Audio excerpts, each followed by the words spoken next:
Good evening, everyone. I am audible, right? Perfect. Anyways, uh, firstly, thanks to Design Unfiltered for having such a great event being hosted in Jodhpur. It is my pleasure to actually host such a great panel here, which is amongst us, which is there. We have picked up a very nice topic for discussion, and I think it's a very interesting topic as well. It's a topic, I think, something which everybody uses, everybody has been using it for all of their life, all of the practice that we've been doing. And today, with such a great panel that we have, what we'll try to do is we'll discuss that small topic, and that topic is material matters.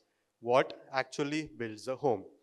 Now, material is something that every person, whether we are an architect, we are an interior designer, or any designer that we have, we've been using it for all of our projects. It's something that defines our project. It's something that defines the style of work that we do. It defines our passion towards the work that we're doing, right? And material is something that I feel that whether it's an architect or an interior designer, material plays a very, very big role for all of our work that we do, right? Firstly, what I'll try to do is on this topic itself that we have, material matters. Firstly, I like to get maybe a small snippet or a small viewpoint from our panelists, what they think about this topic. Uh, okay, ma'am, if I can start with you. Just any small, whatever your thoughts are on this topic that we have, the material matters, ma'am. Yeah. Okay. So, thank you. Thank you for inviting Bhumika Chaudhary. Material is something which I can say जब हम किसी जगह पे enter करते हैं जो हम लोग सबसे पहले देखते हैं और जिसको देखते ही हमारा एक इमोशनल स्टोरी जो सेट हो जाती है वो मटेरियल है. So, like tidbit, what I can say, material is a visual language of interior design. I can say. Excellent. Now, so we'll want some ideas from your side as well. So, in terms of whatever you feel like, and this, especially this topic, because the kind of work that you've been doing, it's largely focused on sandstone that we have, right? The sandstone that we have, and that is an integral material for all of your major projects that you're doing. आपके हिसाब से your ideas on this, how important is the material in any of your projects? Material के लिए architecture wise सबसे पहले कोई भी material अपन building बनाते हैं तो रीजनल आइडेंटिटी मटेरियल होनी जरूरी है. जैसे फॉर एग्जांपल जोधपुर में है तो सैंडस्टोन के बिना बिल्डिंग लगभग अधूरी लगती है. तो मटेरियल हर जगह पे बहुत इंपॉर्टेंट रोल प्ले करता है. फिर उसके बाद डिपेंड करता है कि बिल्डिंग किस पर्पज से बन रही है, किसके लिए बन रही है. तो बहुत सारी चीज़ें मटेरियल को लेकर है. लोकल अवेलेबल इजी अवेलेबल होना चाहिए, ग्रीन कॉन्सेप्ट होना चाहिए, इको फ्रेंडली होना चाहिए, वेदर इफेक्टिव नहीं होना चाहिए. तो बहुत सारी चीज़ें ऐसी हैं जिससे लोड बैरिंग कैपेसिटी भी होनी चाहिए और कॉस्ट इफेक्टिव भी होना चाहिए. तो मटेरियल सिलेक्शन बजट को लेकर भी बहुत सारा जो भी अपन प्रोजेक्ट करते हैं तो सबसे पहले आता है बजट. बजट का मतलब बजट. तो बजट को लेकर अपन जब चलते हैं तो मटेरियल सैंडस्टोन है तो सैंडस्टोन में बहुत सारे मटेरियल हैं. तो मैं जैसे होटल प्रोजेक्ट करता हूँ तो वहाँ पे अब चित्र स्टोन थोड़ा हम कम प्रीफर करते हैं तो रेड सैंडस्टोन लगाते हैं जो इजीली रीजनेबल है और इजी अवेलेबल है चित्र से. Because for you, I was thinking the kind of work that you've been practicing for so long, sir. आप सब मेरी projects करते हैं, you've been essentially doing a lot of resorts, doing commercial projects as well.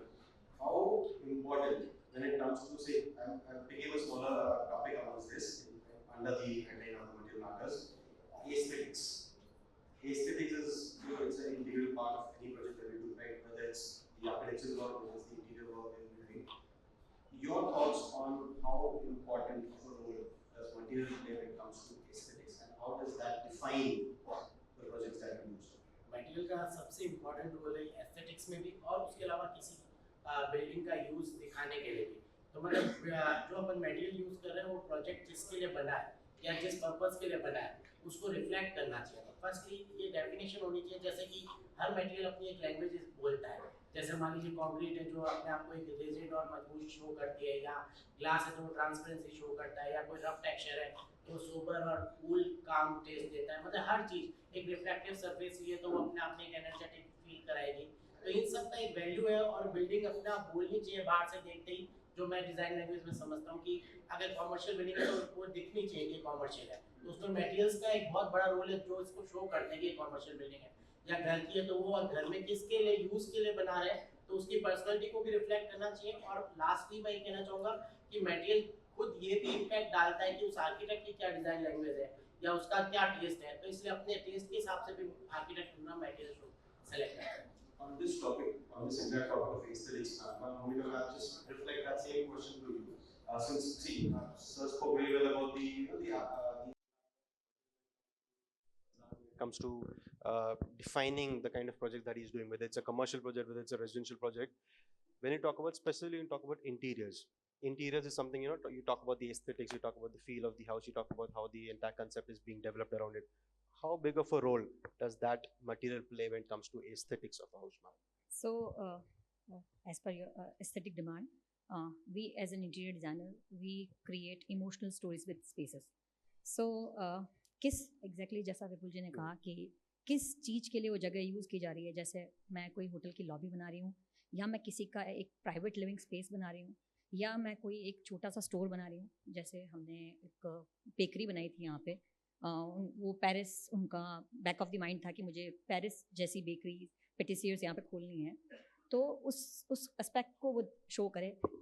उस जैसे कि अगर बहुत हाई जहाँ पे अपना जगह है ऐसी जगह जहाँ पे बहुत लोग आ रहे हैं जा रहे हैं, तो मैं सॉलिड चीज़ें यूज़ करनी पड़ेगी, लाइक फ्लोरिंग हमको एकदम कंक्रीट यूज़ करनी पड़ेगी, या अगर होटल की लॉबी है तो हम एक अच्छा पॉलिश्ड मार्बल यूज़ करेंगे। अगर घर है तो आई वुड प्रेफर कि कुछ नेचुरल मटेरियल हो, लाइक कोटा स्टोन हो, इंडियन मार्बल हो, जो एक वार्मथ क्रिएट करे, आपको कंफर्ट दे। सो एस्थेटिक्स कहीं ना कहीं मटेरियल्स के एस्थेटिक्स सिर्फ उसकी ब्यूटी को ही नहीं शो करते हैं, वो किस पर्पस के लिए यूज़ हो रहा है उसके एप्ट होगा तो वो एस्थेटिकली ब्यूटीफुल स्पेस निकल के आएगी अगर मटेरियल एप्रोप्रिएटली यूज हुआ है तो। Okay, that's a very nice point. On the same aesthetics that you're talking about, right? Sir spoke about how the aesthetics talks about, you know, the kind of facades that you're doing, the kind of the elevations that you're working on, and ma'am spoke about very beautifully about the kind of spaces that you design when it comes to the interiors of the house as well, right? When you talk about the materials and you talk about the aesthetics, Ravi sir, this question is I was pushing for you. The materials, the blend of materials, different materials. It's not, we don't end up using one single material for the elevations or the facades or the, you know, the exterior that you're talking about. And the same does not get reflected when you talk about the interiors as well. How important of a role does this blend of different materials play, especially when it comes to the architectural element, and then how does that reflect into the interiors as well? Good evening. Basically जो materials जो हैं inspiration हम लोग जो old techniques हैं या old materials हैं उनको कैसे हम लोग मॉडर्न मटेरियल्स के साथ में ब्लेंड कर सकते हैं, तो ये एक बहुत इम्पोर्टेंट आज के टाइम का रिक्वायरमेंट है in facades also, in interiors also. So what we try कि जो भी लोकल टेक्निक्स है या लोकल मटेरियल्स है विद मॉडर्न मटेरियल्स, टाइल्स है, इटालियंस है, विद सैंडस्टोन, कैसे उनको हम ब्लेंड कर सकते हैं, एल्यूमिनियम है, मेटल है, उसको हम कैसे ब्लेंड करके एक स्किन जो फसाड है उसको हम और अच्छे से उसकी मैसिंग को और अच्छे से डेवलप कर सकें, तो वो एक बहुत इंपॉर्टेंट प्ले करता है। ब्लेंडिंग जो कहते हैं हम, correct, of materials is very important in that also. You spoke about the use of natural materials. You spoke about the, you know, the metal. You talk about the artificial materials as well. Mahendra sir, I like your viewpoint on that. See, when you talk about natural, you talk about the artificial materials that we have, right? So, what is your take on the differences and how we actually navigate through that thing about where do you draw a line? You know, the use of natural materials, the use of artificial materials. Does the project, the program, or the design, does that take over, or does the material starts defining the projects that we actually doing? You know, like ideas about the materials. Talk about the artificial and the natural materials specifically. In my opinion, design is soul of the project, then material is the body, you know. So every design is different. And जैसा कि हम लोग काम करते हैं बहुत time हो गया, तो शुरू में नेचुरल मटेरियल्स हमें बहुत इजीली अवेलेबल हो जाते थे। अभी ड्यू टू टेक्निकल एडवेंट, बहुत सारे न्यू मेटल्स अभी इन्वेंट भी हो चुके हैं। तो जैसा प्रोजेक्ट का रिक्वायरमेंट होता है, जैसा उस जगह को हमें डिज़ाइन से कोरिलेट करना होता है, उसमें हम नेचुरल और आर्टिफिशियल मटेरियल्स को यूज़ कर पाते हैं। Okay. So same question for even for Amit sir. See, sir spoke about how the materials have over these years we have seen an evolution of materials. So पहले when you've been working for so long, starting में there is definitely so होता है कि you have less amount of materials to play with. Over these years, last decade or so, we have seen so much amount of new materials that have come in, right? When you talk about how the evolution of materials has taken place, evolution of materials over these last decade or so that we have seen. Your take on how that has influenced the design languages that we do, sir? See, talking about the materials, there are a lot of factors, but I'll tell you, apne ko, we should be very much peculiar about the picking or selection of the material. Last 10-15 years से अपन बहुत सारे हर category material देख, हर segment में बहुत सारे नए materials आ गए और नई एवोल्यूशन हो गया। एंड उसमें एक एस्पेक्ट ये आता है किस मटेरियल कितना लॉन्ग टर्म जाके क्या इफेक्ट आने वाला है, that we doesn't know right now. वो तो ओवर द ईयर्स ही पता लगेगा, नंबर वन। नंबर टू, उस मटेरियल को एक्सट्रैक्ट करने में या उसको बनाने में किस तरीके की कार्बन फुटप्रिंट्स और एनर्जी लग रही है या कितना नुकसान हो रहा है। अभी राइट नो अभी अशफाक सर ने मजाक में बोला था कि वहाँ का वास्तु अच्छा नहीं है, तो वास्तु का जैसे ही बात चली तो वास्तु में हो क्या रहा है कि अपने यहाँ वास्तु अप्लाई करते हैं, वास्तु एप्लीकेशन में साउथ और वेस्ट को बंद करते हैं लोकल लैंग्वेज में, है ना। एंड साउथ और वेस्ट को बंद करते हैं बिकॉज नॉर्थ वेस्ट जोन में air direction south west to north east side ही चलती है मिनिमम 7 to 8 months। जो जितने भी पुराने घर थे सब जगह एयर डायरेक्शन के हिसाब से उसी अकॉर्डिंग प्लानिंग होती थी। अब एज पर वास्तु साउथ और वेस्ट बंद हुआ, बंद होते ही एयर सर्कुलेशन बंद हुआ, फिर घर के अंदर घुटन महसूस होती या जो भी बिल्डिंग है, फिर आपको एयर कंडीशनिंग अप्लाई करनी पड़ती। एयर कंडीशनिंग अप्लाई करेंगे तो उसकी हीट जनरेशन रिवर्स होती और हीट जनरेशन का इम्पैक्ट ग्लोबल वार्मिंग हो रहा है। तो ओवरऑल मेरा सिर्फ कहने का मीन्स ये है कि अपने को कोई भी मटेरियल को चूज़ करने के लिए उसका लॉन्ग टर्म इफेक्ट, जैसे प्लास्टिक्स है, प्लास्टिक्स के लिए अपन हमेशा एक बोलते रहते हैं प्लास्टिक बॉटल्स का भी मिनिमम यूसेज होना चाहिए। हर बड़े brands now they have converted from plastic to glass.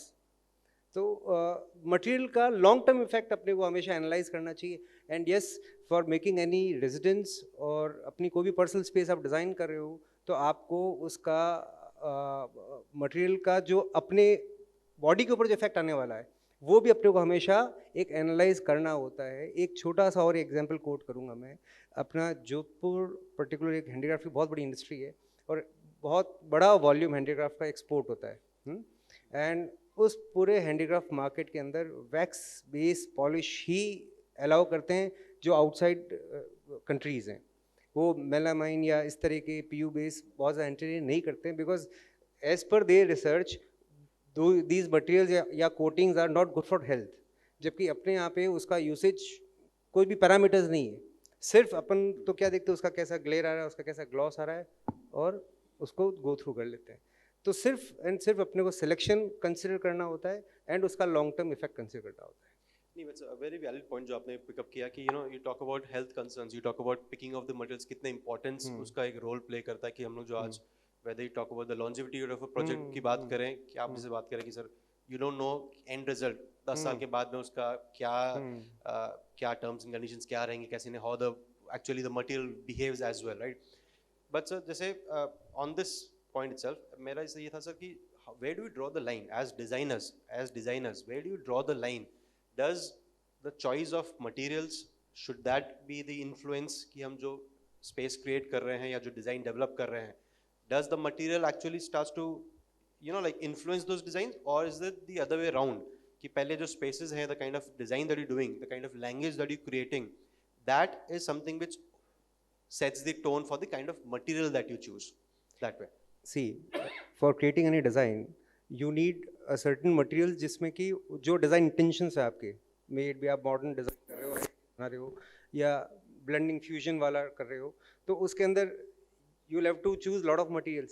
अब the thing is material with its design language या जो भी डिज़ाइनर का डिज़ाइन इंटेंशन होते हैं वो ब्लेंड होके एक उसका वॉल्यूम बनता है, और वो जैसे अपन ने बाहर खूब सारा भी डिज़ाइन के जो शोकेस हुआ तो उसमें देखा बहुत सारी फ्यूजन डिज़ाइंस थी, तो अल्टीमेटली उनका जो ब्लेंडिंग है वो ओवरऑल चीज़ बन रही है। बट द थिंग इज़ जो सिलेक्शन ऑफ मटेरियल्स अगर एज पर मी मैं करता हूँ तो मेरे को लगता है मैं कौन सा मटेरियल की कितनी लाइफ और कैसे डीके होगा, क्योंकि मेरे ओपिनियन में वी इटसेल्फ अपनी खुद की भी एक सर्टन लाइफ है और अपन भी एक दिन हमेशा उसी फेज़ में आएंगे, तो मटेरियल को भी सेम फेज़ में जाना चाहिए। और कोई भी लॉन्ग लास्ट नहीं होता है। अगर अपन कोई बिल्डिंग की बात करें कि इट इज़ लॉन्ग लास्ट, तो इट्स नियर टू इम्पॉसिबल।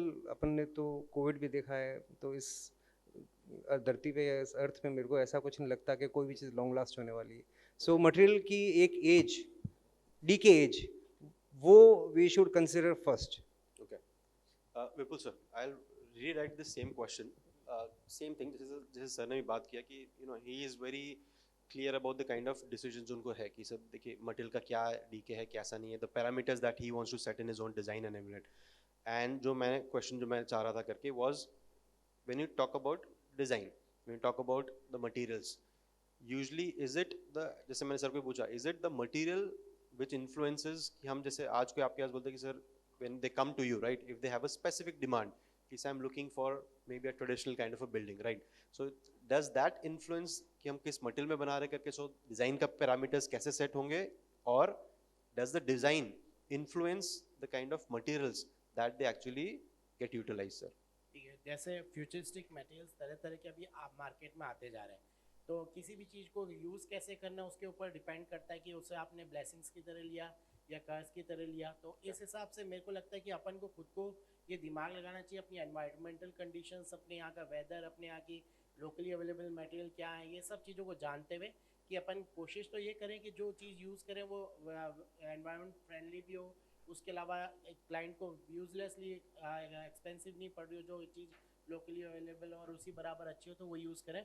फिर भी फ्यूचरिस्टिक मटेरियल्स को भी मैं पूरी तरह से बाइकआउट नहीं करना चाहता, मैं उसे यूज़ करना चाहता हूँ। मतलब आजकल एक एक से बड़ी टेक्नोलॉजी आ रही है। कॉन्क्रीट्स में देखें तो कार्बन एब्जॉर्बिंग कॉन्क्रीट का बना है, या फिर आपने कितने ऐसे मटेरियल्स हैं जैसे हाई स्ट्रेंथ वाले स्टील हो गए या ये चीज़ें, तो इनको यूज़ करके हमारी भी खुद की भी डिज़ाइनिंग कैपेसिटी या लिमिट्स खुलती हैं, तो हम नए से नई फॉर्म दे पाते हैं बड़ा। तो उन सबको तो यूज़ करना है फ्यूचर मटेरियल को, और उसके बावजूद भी ये देखना है कि उसके ऐसे मटेरियल्स को ज़्यादा प्रमोट करें या यूज़ करें जिसमें अपन को कार्बन फुटप्रिंट कम मिले या रिसाइक्लेबल हो, या फिर उसका रीयूज़ करने के बाद में या लॉन्ग लास्टिंग हो। जैसे कि अमित सर ने भी कहा कि वो लॉन्ग लास्टिंग होगा तो अपने आप ही उसकी कार्बन फुटप्रिंट कम पड़ेंगे, या वो बिल्डिंग को कई आगे से आगे सैकड़ों साल तक वो सस्टेन करेगी, तो उस हिसाब से उसमें यूज़फुल भी रहेगी और लुक भी उसका सस्टेनेबल दिखेगा, और उस पर उनकी लोगों को या रहने वालों की उनकी रिलायबिलिटी भी होगी। तो ये बढ़िया है कि मटेरियल को ढंग से यूज़ करें, फ्यूचरिस्टिक मटेरियल्स भी यूज़ करें, और जो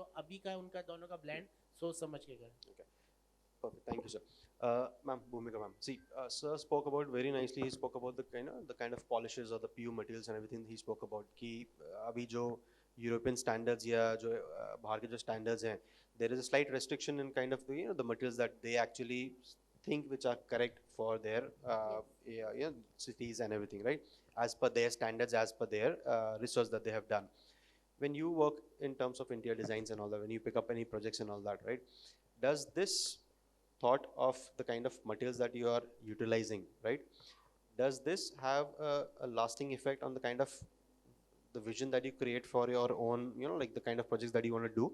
Or does it influence in a way that you feel that fine, there is usage of materials, you have the good materials, you have materials which don't have a, like a longer lifespan, but at that moment of time, they justify the utilization because the design actually is requiring that. Does that influence? See, Tanuj, I can't say कि I am using 100% sustainable or appropriate material. I can't say that. Even anybody can't say that. But हम लोगों का main priority ये होती है, हम लोग का एक पूरा क्वेश्चनियर है जो हम क्लाइंट्स के साथ बैठ के डिस्कस करते हैं, और उसमें हम लोग उनको पूरा एजुकेट करते हैं। सी फ्यूचर मटेरियल्स जो हम बात कर रहे हैं, जो अभी हम बात कर रहे हैं ओल्ड मटेरियल, सस्टेनेबल, जो लोकल मटेरियल्स की बात कर रहे हैं, बट कंट्रेरी मुझे लगता है कि future material is smarter greener and sustainable also. Okay. अभी हमने जो नई जितनी भी टेक्नोलॉजीज आ रही हैं, हम जो भी वेंडर्स आते हैं उनसे भी हम लोग डिस्कस करते हैं कि हम हर पेंट वाले को, बिकॉज हम लोग अभी खुद लो VOC या water based PUs and water based polishes के ऊपर हम आ गए हैं. हम अपने कई प्रोजेक्ट में हमने यूज़ करी है. सो फ्यूचर मटेरियल ऐसा नहीं है कि फ्यूचरिस्टिक जो मटेरियल हम यूज़ कर रहे हैं वो अप्रोप्रिएट नहीं है या उसके कार्बन फुटप्रिंट ज़्यादा हैं. बहुत अच्छे मटेरियल्स आ रहे हैं, बैम्बू फैब्रिक्स आ रहे हैं, ऐसे मटेरियल्स आ रहे हैं. जैसे प्लास्टिक तो हमने ऑलमोस्ट बहुत मिनिमल कर दिया है यूज़ करना. जैसे plastic PVC louvres and all, वो हम लोगों ने बिल्कुल बैन कर दिया है. If you want louvre we make it in wood. हम क्लाइंट को पहले से ही सजेस्ट कर देते हैं कि इधर वुड में हम लोग करेंगे और जितना लो हो सके उसमें. तो ऐसा नहीं है कि see design is not always about looking good, how it affect your earth और पीपल लिविंग देयर. सो मुझे लगता है फ्यूचरिस्टिक बिल्डिंग और जो हम लोग डिज़ाइन आज हम क्रिएट कर रहे हैं, हमने जो डिज़ाइंस क्रिएट किए, जो हम बिल्डिंग्स देख रहे हैं जाके, जिनसे हम इंस्पिरेशन लेते हैं जाके, उन लोगों ने शायद उस चीज़ को सोच के बनाया होगा, इसलिए हम आज जाते हैं और इंस्पिरेशन लेते हैं. सी सो हम लोग चाहते हैं कि हम ऐसे ही जगह क्रिएट करें जो सिर्फ ब्यूटीफुल नहीं हो बट सस्टेनेबल भी हो. Okay, that's a very nice point, ma'am. Talking about sustainability, Mahendra sir, I want to just redirect this question. See, ma'am spoke about, like the conscious effort towards moving towards materials and selection of materials which are better for the earth, right? For the future generations, whether you talk about the sustainability element which is there, right? Jodhpur stone, for that matter, that we use for a lot of our projects and everything, right? It is something which you talk about as a natural material which is available, right? But we still talk about the kind of mining, the amount of mining that is being done to get this material out, right? That also has an impact on terms of the carbon footprint that we are leaving, right?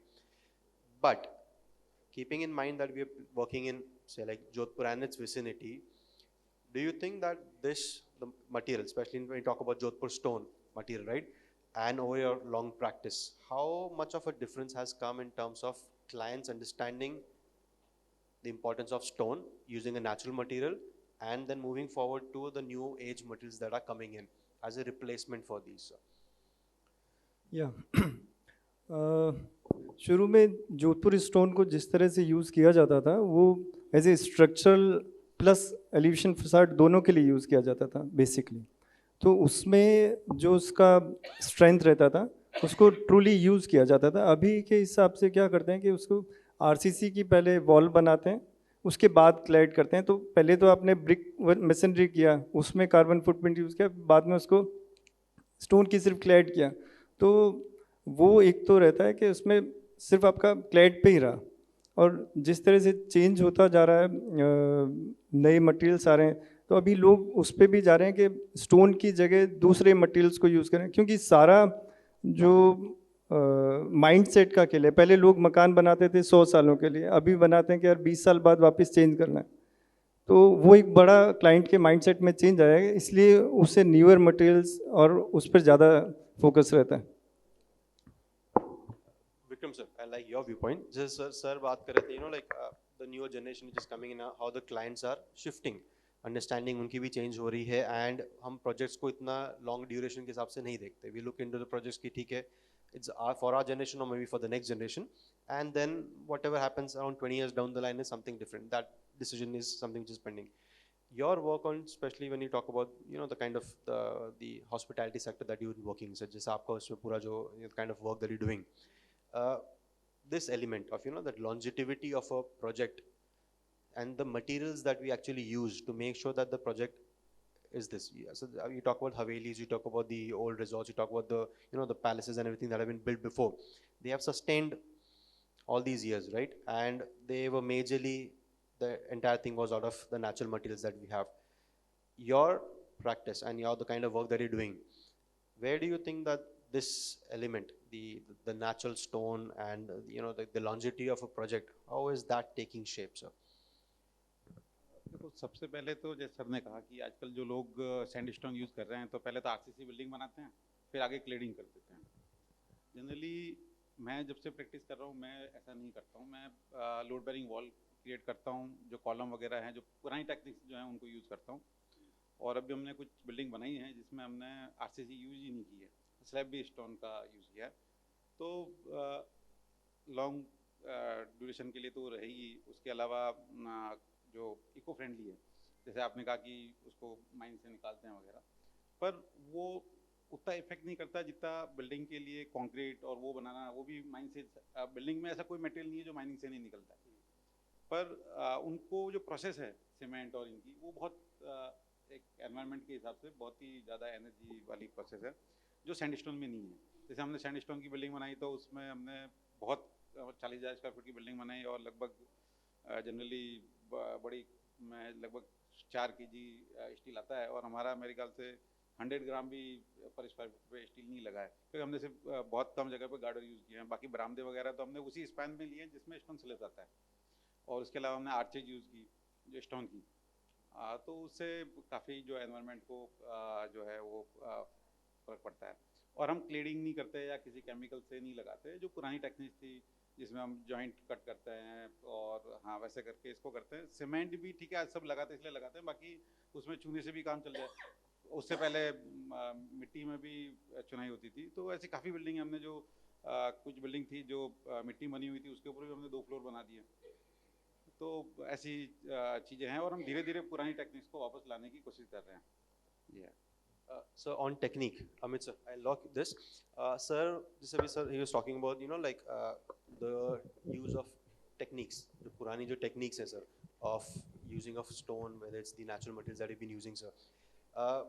How much does that, technique, the workforce, the kind of labor that we have, availability of labor in terms of that, how much of an influence does that play when it comes to selecting the materials? Because you talk about material, you talk about whether it's a very good material, but agar aapke paas mein techniques and the team, if there is any bit of a lacking in that, then it hampers the usage of the material, is what I feel. What are your viewpoints on that, sir? See, I'll tell you, talking about the stone only, जैसे विक्रम जी ने बताया पत्थर के बारे में, stone के आजकल खूब रेजिडेंसेस बन रहे हैं और अपन लोग बहुत फैसिनेटिंग डिज़ाइंस बनाते हैं। अब सी एक वेरी हार्ड ट्रुथ है, उस डिज़ाइन को बनाने में जो ऑन साइट कटर्स चलते हैं, जो ऑन साइट मेसन काम करते हैं, उनको सिलिकोसिस हो जाता है, मतलब उनकी एज 40 से ऊपर जाती नहीं है, एंड नोइंगली अपन तो इंडल्ज रहते डिज़ाइन में। But the thing is stone का प्रोसेसिंग इधर वेज, जैसे मेरे को जो मेरी पर्सनल प्रैक्टिस मोड है उसमें इधर वेज या तो फैक्ट्री मेड स्टोन सीधा ले कर दें, या उसमें ऐसा कुछ काम करें जो कि ऑन साइट CNC वर्किंग हो जाए, of site CNC working, on site only assembling हो। तो अपने को सिंपल मटेरियल, उसका यूसेज एंड उसके क्या गुड थिंग्स है एंड ड्रॉबैक्स है, वो अपने को हमेशा कंसर्न रखना पड़ता है in terms of design and in terms of construction. Otherwise I don't think कोई बहुत ज़्यादा पैरामीटर्स होते हैं, and overall made be any designers around the world, सारा उनका डिज़ाइन आइडियोलॉजी थ्रू मटेरियल ही कन्वे होता है। मटेरियल इज़ व्हाट अपन there are 2 senses, visual sense and touch and feel. So material on first shot वो visually आपको attract करता है या डिस्ट्रैक्ट भी कर देता है, एंड अगेन वंस कुछ अपने को अट्रैक्ट करता है देन अपन उसको टच करके फील करते हैं कि हाउ इट लुक्स या वो क्या चीज़ है। सो बेसिकली अभी टेक्नोलॉजिकली अगर बात करें तो स्टोन लिया अपन ने या may it be anything, material with its treatment, with its lighting effect, और उसमें उसका एडिशनल जो प्रॉप्स यूज़ करते हैं उसको एनहेंस करने के लिए, अगेन ये कुछ नया एडिशन और एड ऑन हो गया है, एंड इसी में सारे जो भी डिज़ाइन इफेक्ट्स हैं वो निकल के आते हैं जिस भी वे में वो जो अपना कन्वे करना चाहे। Sir spoke about, Ravi sir, I was thinking about you, and the feel and the visual impact of how material, is there, right? And I was talking about, kind of challenges that a person or a designer faces when it comes to, finding the right, techniques or finding the right, the labors and everything. When in your practice, when you're working, right, when you talk about the architectural elements as well, you talk about the interiors as well, right? This visual impact or the touch and of the material which is there, right? how much of an impact is this? Does that matlab, is something which like is like from your viewpoint, is it have an important role to play when selection of the materials are there? See, being in Jodhpur industry and being here, the base material what we are using is Jodhpur stone, and with that, the other material which can blend in that is very important. So अगर आप overall city wise भी देखते हैं तो you have to be very specific about what materials we are using and how we can incorporate other things with that. So that is the very important part कि aestheticity के साथ साथ हम लोग local जो materials हैं उसको हम कैसे use कर पा रहे हैं and inspiration नए पुराने materials के से and उसको modern materials and modern techniques के साथ में कैसे use कर सकते हैं वो हमारा एक major concern है. Right. Since we are on the short of time, I'll firstly thank you very much for the entire panels that we have here. But I'll quickly, if anybody is interested in asking any questions to our panels here regarding the topic that we have selected here, if there are any questions, then we can just have that. Else, we can quickly move on to giving this the final touch.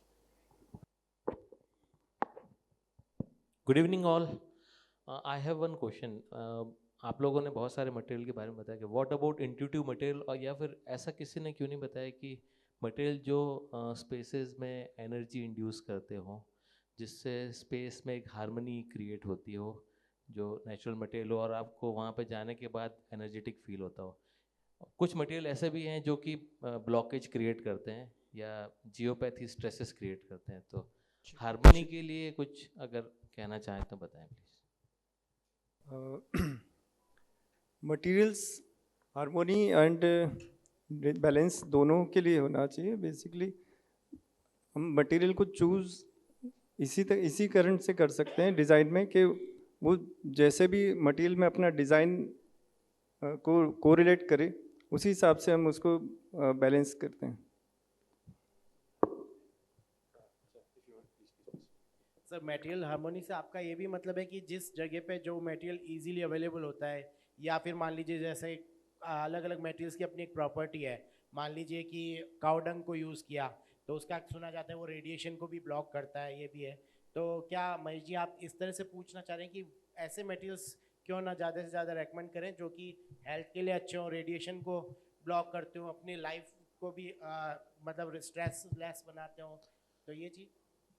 मैं जो कहना चाहता हूँ कि material ऐसा जो harmony create करे, उसके बारे में कुछ अगर you want to say anything. Harmonious मतलब Vikram has use so many, mostly he has use sandstone. तो मुझे ऐसा लगता है कि sandstone is intuitive material, earth से निकला हुआ है तो वो कनेक्ट करता है और वो पॉजिटिव वाइब्रेशंस डालता है. तो उसके बारे में कुछ बताएं प्लीज. सैंडस्टोन जो है वो एक टाइमलेस हार्मनी क्रिएट करता है. जब भी अपन कोई पुरानी बिल्डिंग या प्लेन सैंडस्टोन भी कहीं पे लगा लें तो वो एक अपनी टाइमलाइन बताता है कि वो इतना मतलब फील आता है कि पुरानापन है, उसमें कुछ है, और एनवायरनमेंट को भी अच्छा उससे इफेक्ट है. जैसे जैसलमेर है तो वहाँ का सैंडस्टोन वहीं अच्छा लगता है, वो जोधपुर नहीं लगता है. अब जोधपुर में जैसलमेर सैंडस्टोन लगाओ तो उतना इफेक्ट नहीं आता. तो हर स्टोन की अपनी अलग आइडेंटिटी है, अलग हार्मनी है. मतलब यू फील कनेक्टेड. हाँ, मतलब जब भी सैंडस्टोन बिल्डिंग देखता हूँ मुझे लगता है कि उसको टच करूँ.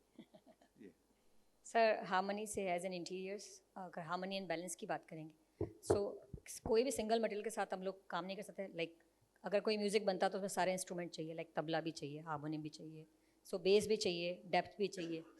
सो हार्मनी इज़ लाइक, मुझे लगता है कि it can be similar material हो सकते हैं. जैसे हमने कोई स्ट्रॉन्ग जैसे कॉन्क्रीट के साथ में ग्रेनाइट्स यूज़ कर रहे हैं, दिस इज़ ऑल्सो. देन हम ये भी कर सकते हैं कि हमने ग्रेनाइट फ्लोर यूज़ किया है एकदम, क्योंकि वहाँ पे बहुत फुटफॉल है, लेकिन उसको बैलेंस आउट करने के लिए कहीं कोई एक अच्छा सा आर्ट पीस क्रिएट कर दिया, कुछ सॉफ्ट सा जो उस जगह की एकदम स्ट्रॉन्ग फील आ रही है उसको एक ब्यूटी अपने को इन्हांस करने के लिए दे. सो अलग अलग तरीके से every project has different harmony balance. वो डिपेंड करता है कि हमारे क्लाइंट की क्या रिक्वायरमेंट है और उनकी क्या पर्सनैलिटी है.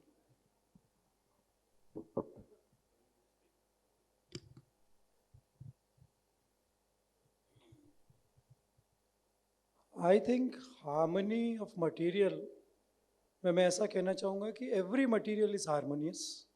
I don't think कोई भी natural material ऐसा होता है जिसमें harmony नहीं होती है. The thing is how we use it. Suppose जैसे बात की अभी concrete की, तो if you are using a concrete wall, it has to be punctured at right places.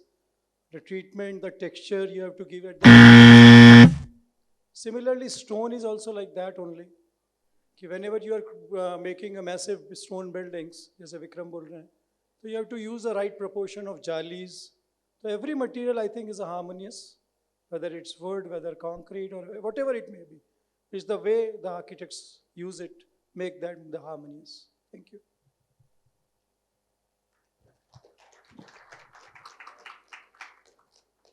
Anybody else has any questions? Perfect. Thank you. I just wanted to add to the discussion. Please, ma'am, go ahead. Hello? Yeah, please, ma'am, please. Yes. do. We talked about sandstone. Yeah. I think why it feels harmonious to us is because it addresses several senses. Like it's timeless, it's very tactile, it has textures, so visually it gets wet, there is a scent to it in rain, and it has a cooling effect. So we feel it, we see it, we smell it. I think the materials that can do that will always add to the harmony and energize us oneself. That's very well said, ma'am. That's very well said. Any more questions? Okay. All perfect. Right. Thank you, everyone. I hope it was an interesting session. We tried to keep it as interesting as possible. I hope we touched upon the kind of questions that you might have, and I hope our entire amazing panels that we have here were able to take care of those kind of questions or the doubts that all the architects or the designers that we have here might be having in their mind. Thank you very much, everyone.